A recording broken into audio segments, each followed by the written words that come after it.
Hi and welcome to a shortened version of Checking It Out with the JMB. We're not at the Panthers office, we're on one of the team benches here after the midweek game against Coventry. It's because of that run of fixtures that we're doing a slightly different version of Checking Out this week. We've got the highlights coming up for you, then Eddie will be talking to Chris Larry Lawrence, and then I'll be talking to Coach Corey Nielsen.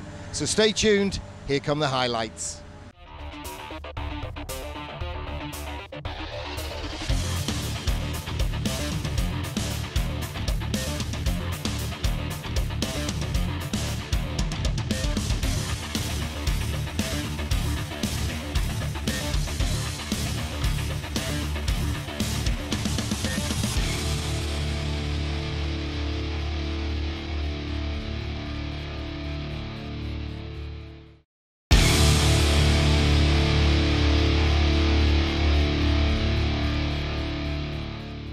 Forward.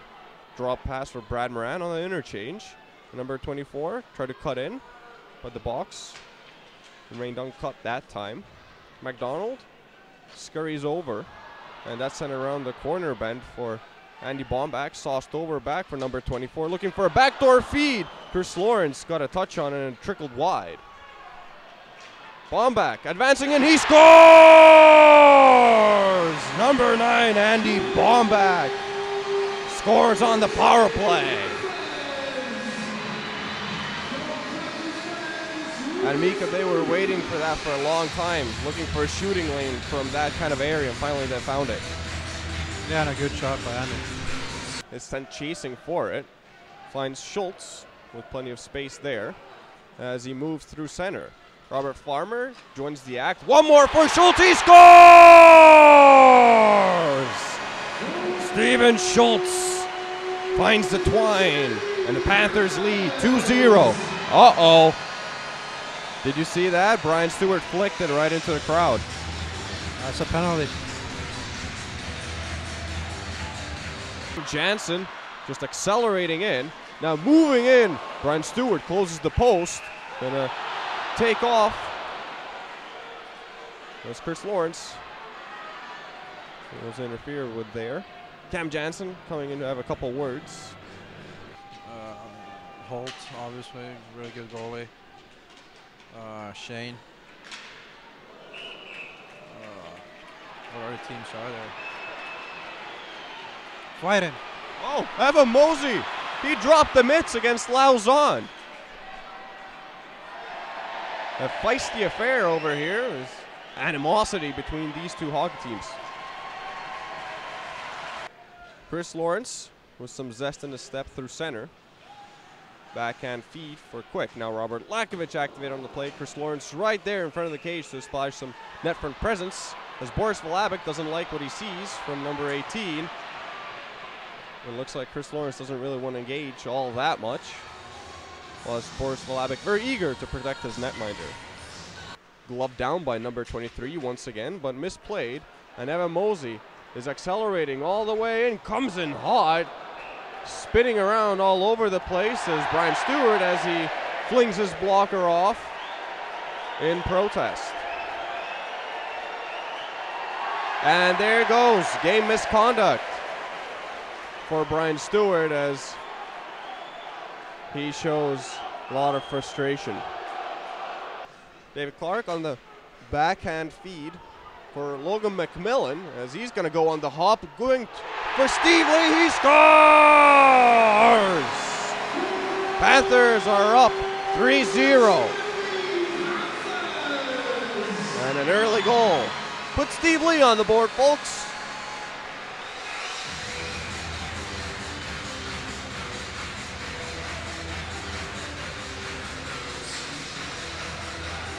He's better than number 24 in that particular face-off.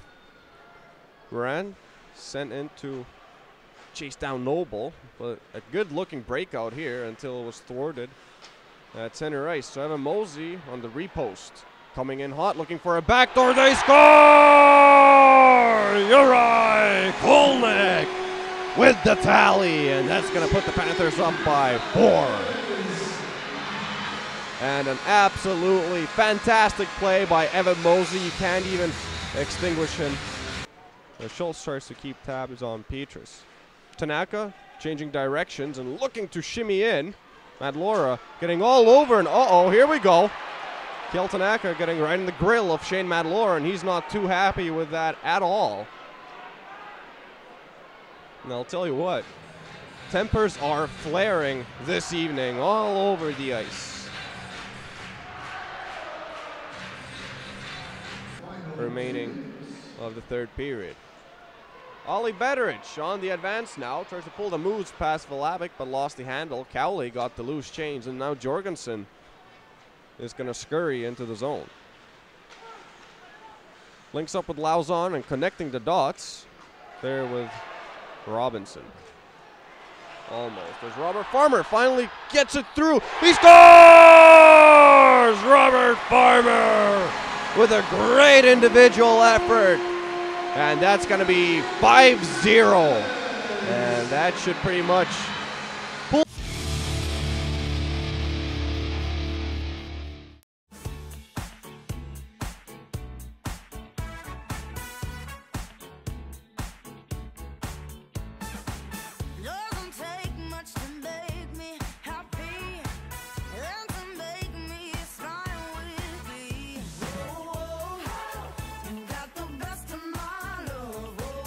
The new Fiat 500, the Icon Reloaded. In Fiat showrooms now.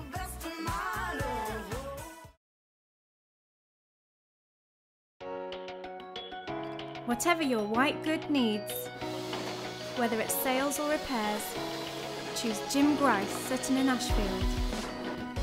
With nearly 50 years of family business experience with all major brands, we'll make sure you take home the product that fits your needs, with no hidden extras. Choose Jim Grice, Sutton in Ashfield. Friendly family business that cares. Nearly 50 years speaks for itself. I'm Jeff Dimon, and you're watching Checking It Out from the Panthers office with the GMB.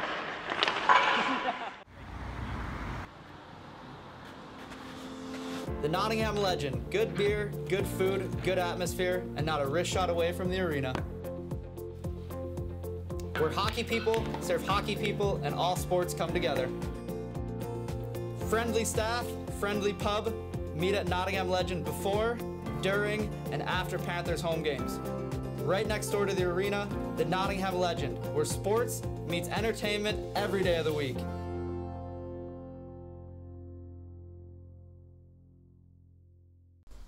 Ice hockey, the world's fastest team sport, played in Nottingham by the GMB Nottingham Panthers. For tickets and fixtures, visit panthers.co.uk.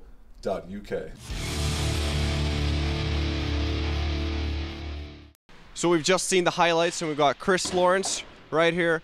Larry, can you talk us through that game? We're expecting it to be so feisty. Yeah, they're a hard-playing team. Finished their checks.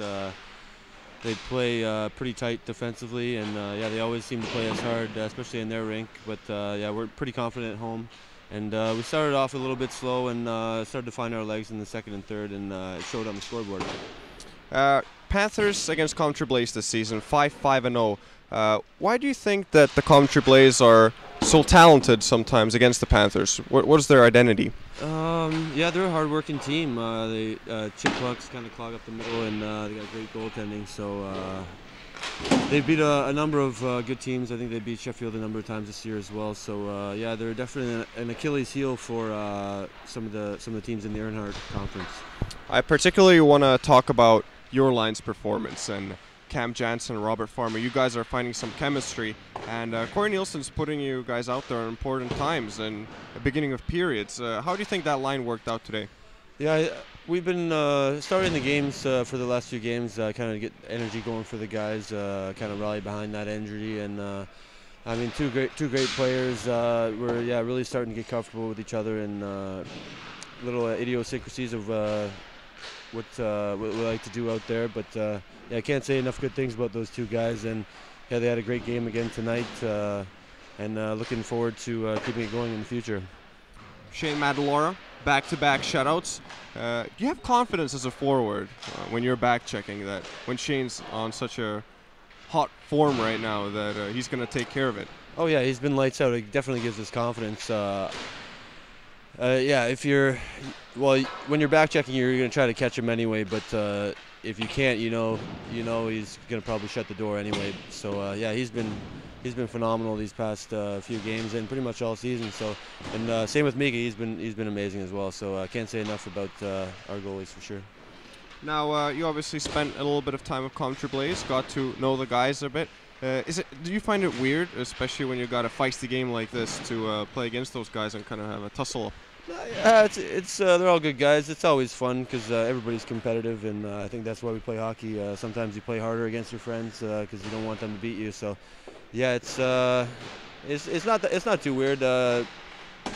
Been playing hockey for a long time, and that's pretty much how it is all the time. So. And just the final thing here. Obviously, Brian Stewart, he's going to be criticized quite a bit. How is Brian in person as a guy in the locker room? Oh, he's awesome. I love Stewie. Emotional guy, ultra competitive, probably the hardest working guy on the ice when we were with the Blaze every day. So, yes, he's super competitive, and I think it shows on the ice. And, yeah, an emotional guy, and, yeah, he's great. I like him. He's a great guy. And there you have it, folks. Now we're going to hop on to the ad break, and then Corey Nielsen, we're going to catch up with him on the other side.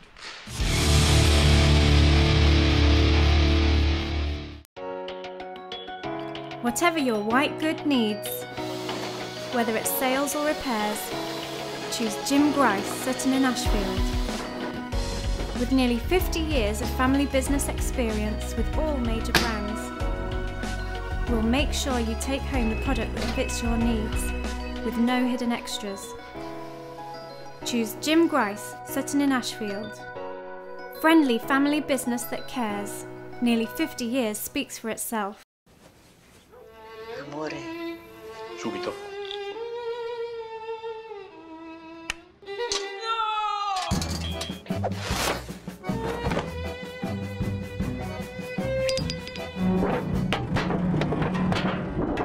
Say hello to the all-new Fiat 500X. The Italian crossover, ready for action in all Fiat showrooms from April 24th.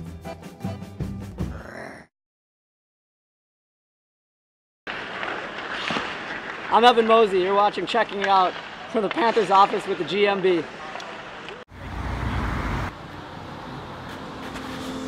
The Nottingham Legend. Good beer, good food, good atmosphere, and not a wrist shot away from the arena.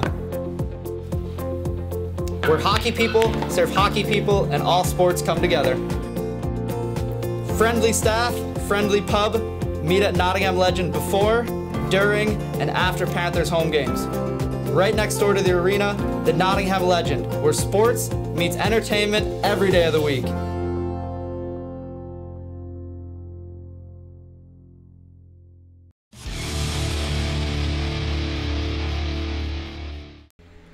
Welcome back to Checking It Out with the GMB here at the arena. Coach Corey Nielsen joins us after a solid performance against the Coventry Blaze. The game had a really slow start and then someone lit the blue touch paper and it got going second and third. Yeah, it was definitely slow. We had those 2 days off and the guys just didn't move their feet very well. Even though we had a nice morning skate today, it didn't, I don't know if they didn't flush it out or whatnot, but second period we came out. A little bit of energy, started driving the net, got a power play goal, which is nice. And then, third period we came out and basically shut the game down, played a little bit more defensive, and did a good job, caused some turnovers and scored some goals. Lots of different scorers, but at the other end, Shane Madalora, a nice shutout, second great performance in a row. Yep. I've got a headache sorting out who we're playing in the playoffs, never mind when we're playing them. Your headache is who's going to play. Well, that's not a bad thing to be worried about, is it? I mean, if you got two great goaltenders who can obviously go in there and win games. Shane's hot right now. He's 11-3. I didn't know that until this morning. I should be doing a little bit more stat work, but he's tracking the puck real well. He's tracking it well in practices, and obviously Mika's got the pedigree. He's a great big goaltender as well. So yeah, it's a problem for me, but. I'm pretty confident both guys, you put them in the net, they're going to do a job. Well, I wish you well with that decision-making process. Looking at the end to the league campaign, a massive, great performance in the Cup semi-final and the final to lift trophy-wear once again. Yep. We love that trophy, obviously. The fans love that trophy, and everyone's rightly proud of that. But then a bit of a hangover afterwards, and I don't mean a genuine hangover, I just mean the after the Lord Mayor Show kind of performance. Yep. And that had an impact on league games. But you still went into 5 games to go with regulation wins would have lifted the title. Yeah, it's we're disappointed. Obviously not being in the title race, and it's something I feel if we were consistent the whole season long, got consistent healthy goaltending all season long, scored our goals, power play was clicking, we're right there. But even the fact that we didn't have those things I first mentioned, we were still in it. But you win that big game. You've played a bunch of heavy games early. You played the Cardiffs, you did 2 games against Sheffield, and then the Cardiff final. And then there is that little bit of letdown. And it's physical. It's a lot of physical exhaustion going into that. I think we were, 7 and 11 games and then 9 and whatever it was. It was just an outrageous amount of load. But not only that, and more importantly than that, it's the mental exhaustion. That's the systems, the tactics. Every night they're going. You have a day off and you're back at it. And I've been there. It's certainly tough, and it's. It doesn't only happen in our sport, Corey. It happens in football. I think Forest won a League Cup and got hammered at bottom of the table. Cardiff last year won the Challenge Cup and got beat 11-0 next game. It happens in a lot of sports. It's a big mental high, and it's one of your phrases. Don't get too high with the highs, don't get too low with the lows. But sometimes about the physical, because it's certainly not a physical challenge. I wasn't. I think the soccer ball doesn't count because they walk around the pitch most of the time. But the mental, it is the mental. It's a grueling challenge. You go from a high in a championship game, and whereas we're trying to constantly tell these guys, like, every game is a championship game. I don't care if it's Edinburgh on the road, who's consistently losing 13-0 right now, or it's Sheffield on the road. They're all championship games, and it is a tough message. And I think that's why a team like Cardiff is doing so well. They have all those second-year guys who are coming back, and they have that experience, and that's something we're working on. And I think we keep getting better every year. And we've done it before. I think we have a great group of players who've done a lot this year. A great team. Wish you well. This weekend we can't win the title, but we can influence who wins the title. I won't put you on the spot. Robert Farmer's already told me we'll be going as hard as we can for 6 periods of hockey this weekend. But Flower Vision, Bouquet of the Week this week. I'm going to give it to the 2 guys from the military because they did a great job carrying the cup out for us. Yep. They look brilliant. All those medals were won the hard way. They're heroes. Not sports people. Absolutely. Guys like that in the Army. I don't know if you noticed, but when they walked onto the ice, the players didn't know it was going to happen. Cam Jansen was straight on his feet, followed by the rest of the players. So they get the Bouquet of the Week. And Logan's getting the Joe Grimaldi, Jim Grice-sponsored Clown Moment of the Week. You may remember a while ago we mentioned along the way that I walked in after a particularly bad result here, and Corey's youngest, Logan, kicked a football and it hit me where it hurts the most, and I was a bit cross. He is special. He's you said that, you're his dad. However, he's now back in my good books because Corey was called from his office one night a couple of weeks ago, working late, to go to the junior room where they were getting ready for training. Logan had stayed over at a mate's house, had a sleepover, left his kit bag in the conservatory. Kat had got into the conservatory, and Corey was called to the dressing room to clear up the what? Be careful. Excrement? Is that the word? The cat's doo-doo. Yeah. The cat had got into Logan's bag, obviously a fan of GM, the GM, and he'd maliciously spread cat's doo-doo all over Logan's gear. And Logan said, I'm not wearing that, Dad. And you reminded him that when he was a baby, he'd been covered in doo-doos before. Yeah, he certainly went on the ice right away. But he didn't smell great. But no one went near him. So Logan, you get the Joe Grimaldi, Jim Grice sponsored Clown Moment of the Week, even though it was a couple of weeks ago, but we haven't had a proper show to tell you all about it. Corey, it's good to talk to you. Thank you. Have a good weekend on the road. Big games, and then it's the playoffs. And as we sit here after Belfast have beaten midweek Cardiff and we've beaten Coventry midweek, we're no closer to telling you who we're playing in the playoffs. It could be Saturday, March the 26th. It could be Sunday, March the 27th, the home leg. It might even be Wednesday the 30th. As soon as we know, it'll be on panthers.co.uk. We'll let you know. But trust me, you'll know sooner, as soon as we possibly can give you that news. Thanks for watching, and thanks for watching your GMB Nottingham Panthers.